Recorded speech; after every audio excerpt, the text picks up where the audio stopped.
send to him two people, one more eloquent than the other, one more knowledgeable than the other.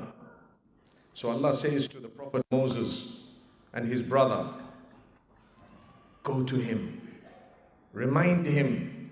But remember, the reminders only have an impact and an effect if they are presented in the correct way. When you communicate with people, there is no point in opening your mouth without thinking, because the Almighty did not just give you a mouth, but He gave you a brain as well. If you're not going to marry the two, you will never get across what you're trying to get across. Subhanallah. If you don't think before you utter, you will regret what you've said. Many of us make mistakes and we regret later because we spoke either in anger when the mind was blocked or clouded and we didn't think correctly, and therefore we come back and say, I'm sorry. If we're the best of people, we apologize.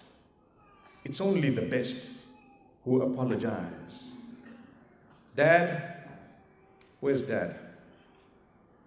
Dad, do you ever apologize? If the answer is no, today is the day you have to learn a lesson. Only the best of people say, I'm sorry. The others don't. So ask yourself, am I the best of people? Do I say, I'm sorry, I'm really sorry, I mean it? May Allah grant us the ability to be humble enough to admit our faults and to be able to say, I'm sorry, and really mean it. It changes lives. It empowers your children when you apologize to them. Generations ago, people used to teach that you can never apologize to your kids. The generation is gone. It no longer works. You come and admit your fault and you say, listen child, how I spoke to you was wrong. I'm so sorry, really. I didn't mean to hurt you. Really, I'm sorry. You empower the child. You give the child the confidence the child needs. Here is the Prophet Moses, the best of the time, being sent to the worst of the time, who was the Pharaoh, and Allah subhanahu wa ta'ala says, فَقُولَا لَهُ قَوْلًا لَيِّنًا لَعَلَّهُ يَتَذَكَّرُ أَوْ يَخْشَىٰ. The two of you, go to him and speak to him with a soft tone, with a lenient tone and manner. The words, use soft words, not hard words. And who were they speaking to? They were speaking to the worst of the time. And the Almighty, who is the most powerful, who could have destroyed in a split second, is telling them, hang on, just watch the words you use with the Pharaoh. Beloved mothers-in-law here in Brisbane, mashallah, when you address those whom Allah has made related to you through your child, just use kind words. That's it. It will change lives. The same applies to the daughters-in-law, subhanallah. The same applies to the sons and daughters, husbands, wives, brothers, sisters, parents, children, whoever you are, in community, outside the community. You could be a big boss working in such a way that so many are under you, and you could be one who is working in a way that many are above you. No matter what, the person you are addressing can never be worse than the Pharaoh himself. And you will never be better than Moses, may peace be upon him. So you have to speak in an even more lenient way. Do you get my point? If we're not going to watch our words, we have failed as believers. When you want to declare yourself a Muslim, what do you say? La ilaha illallah, Muhammadur Rasulullah. Ashhadu an la ilaha illallah wa ashhadu anna Muhammadan Rasulullah.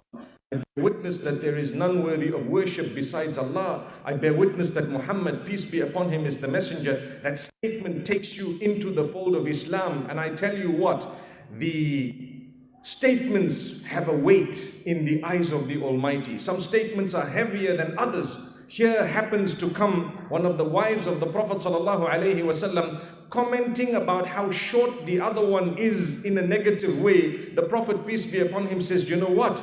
If your statement was made into a droplet of ink, it would change the color of the entire ocean. That's how bad it was. And what was the statement? She's short. La ilaha illallah. What do we say? We swear, we abuse, we deceive, we cheat, filled with malice, envy, jealousy, hatred, pride. We think we are someone. Wallahi, my brothers and sisters, in this world, you will never be someone. It's only on the day of judgment when the Almighty gives you your book in your right hand, you can say, wow, read my book, guys. Before that, no one can ever judge another. Whenever we read Surah Al-Fatiha, and we're supposed to be reading it a minimum of 17 times a day, perhaps more. One of the verses there says, Maliki Yawmiddin. What does it mean? What does it mean? Can someone say what it means? Owner of the day of judgment. Allah has kept a massive day of judgment worth 50,000 years of this world one day in order to judge the hearts of the people and the minds of the people and the actions of the people and the words of the people and everything. Subhanallah, He's kept that day. But here we are. The way we speak to others is so abusive, so hurtful, so bad. Mostly it's to do with those we live with. And that's the test of the Almighty. And we're failing it dismally. No matter how many prayers you've prayed, you wasted your time. What's the point of having 5 prayers in the first saf in the masjid if you're a male, subhanallah? And you know what? You go home and you're swearing people. You go out on the street, you're abusing others. You're swearing. You're not conscious of what comes out of your mouth. You know what will happen? On the day of judgment, your prayer is taken and given as a gift or as a payment to the one whom you've wronged with your own tongue. Be careful what you say. Watch your words. Watch your words, my brothers and sisters. That's the message of tonight. Be careful what you say. We give charity, mashallah. We should be, mashallah. The humans are appealing to us to give to the needy. Have we given? Mashallah. It's great. يا أيها الذين آمنوا لا تبطلوا صدقاتكم بالمن والأذى. O you who believe, do not nullify the reward of your charities by bragging about it or by abusing people with your mouths or in any other way. That's what the Almighty says. I could give 1 million, but if I swore someone, that 1 million is gone into the register of that person. I wasted my time. Do you know what Allah subhanahu wa ta'ala says? قَوْلٌ مَعْرُوفٌ وَمَغْفِرَةٌ خَيْرٌ مِّن صَدَقَةٍ يَتْبَعُهَا أَذًى. Subhanallah. If you were to just say a good word and you were to forgive, that forgiveness is not easy. If I say forgive this person, is it easy? It's not easy, especially when someone's been at your case for a long time. It's not easy to forgive, right?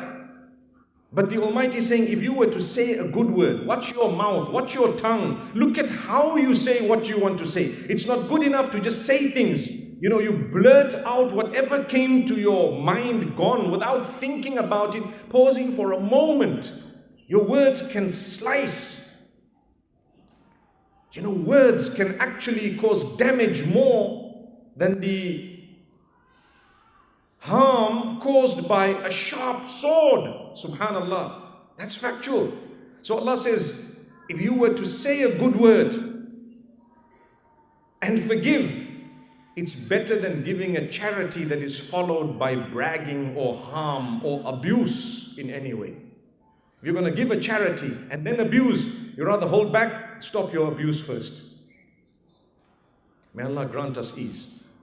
So Allah subhanahu wa ta'ala is telling the Prophet Moses, who's the best, to go to the worst and speak with soft words. Do you know why? Because he says those are the words that may have an impact in terms of reminding him of the fact that he's not the maker, there is a maker above. That's what Allah subhanahu wa ta'ala is saying. If I were to ask you, who from amongst you is better than the Prophet Moses? Nobody's hands would go up. If I were to say, who from amongst you is ever going to address someone worse than the Pharaoh himself? Please put up your hand. Oh no, I see a hand. I hope you're not referring to your in-laws. La ilaha illallah. Inshallah not. I think maybe you didn't understand what I said. La ilaha illallah. But the point is, no matter who we are going to address, subhanallah, that person will never ever be worse than the Pharaoh. So speak with a lot of respect, even to those whom you differ with. One of the diseases of the age is when we differ with someone, we call them names of animals. We refer to them as idiots. We refer to them as even worse than that.